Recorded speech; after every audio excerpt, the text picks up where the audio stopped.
మళ్ళీ తీసుకుని వచ్చి ఈ ముండ్లు ఆయన కిరీటంలాగా తల మీద పెట్టి కొడితే, అయ్యో నాయనో, ఎలా సహించాడు నా యేసయ్య, ఎలా భరించాడు నా యేసయ్య.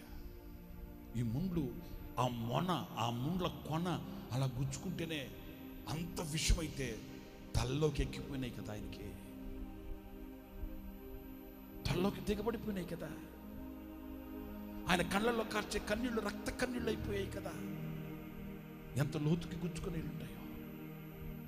ఇంత బలమైన ముండ్లు ఆయన శరీరంలోకి ఎక్కిపోతే, ఆ శరీరం చీల్చబడితే, ఆ చీల్చబడిన శరీరంలో వచ్చి కారే రక్తం ఎలాంటిది. ఆ క్రూరుడైన వాడు ఆ ముండ్ల కిరీటాన్ని నెత్తి మీద పెట్టి ప్యాట్ అని కొడితే యేసయ్య కేక వేశాడు కదా. ఆయన అలా నోరు తెరిచి అలా బాధను భరించాడు కదా, సహించాడు కదా. 10,000లో అతి కాంక్షణీయుడు, సౌందర్య స్వరూపము కలిగిన వాడు, పాలు కారే ఆ దేహం, సుందరమైన ఆయన శరీరం నాకటి చాళ్ళ వల్ల తున్నబడి చీల్చబడిపోయింది.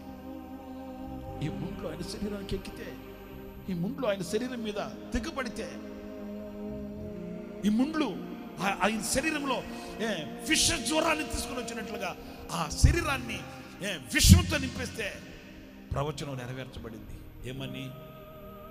ఆయన రోగగ్రస్తుడు. ఆయన ఏ రోగం అయ్యా? ఇదిగో ఈ ముండ్లు తీసుకుని వచ్చిన రోగం. ఆయనకి ఏం రోగం? వ్యాధిగ్రస్తుడు అయ్యాడంట. ఈ విషయం ఆయన శరీరంలోకి వెళ్ళిపోయింది. ఈ ముళ్ళలో ఉన్న విషయం ఆయన శరీరాన్ని బాధించింది, ఆయన శరీరాన్ని వేధించింది, ఆయన శరీరాన్ని నలగగొట్టేసింది. ఈ ముళ్ళన్నీ ఆయన శరీరానికి బాధ కలిగించాయి. ప్రియమైన సహోదరులారా, ఈ ముళ్ళు ఆయన శరీరాన్ని చీలిస్తే, ఆ చీల్చబడిన గాయాలలోంచి స్రవించిన ఆ రక్తం, ఇదిగో పావురము ఆ బండను ఆశ్రయించిందంట. ఎందుకు ఆశ్రయించావు? నా కొరకు చేర్చబడిన బండయ్యా, నా కొరకు మొత్తబడిన బండ, నా కొరకు దెబ్బలు తిన్న బండ. ఆ బండను కొడుతుంటే మారు మాట్లాడలేదు, ఆ బండను కొడుతుంటే పెదవి విప్పలేదు, ఆ బండను కొడుతుంటే తిరగబడలేదు, ఆ బండను కొడుతుంటే పారిపోలేదు. ఆ బండ సహించింది, ఆ బండ భరించింది.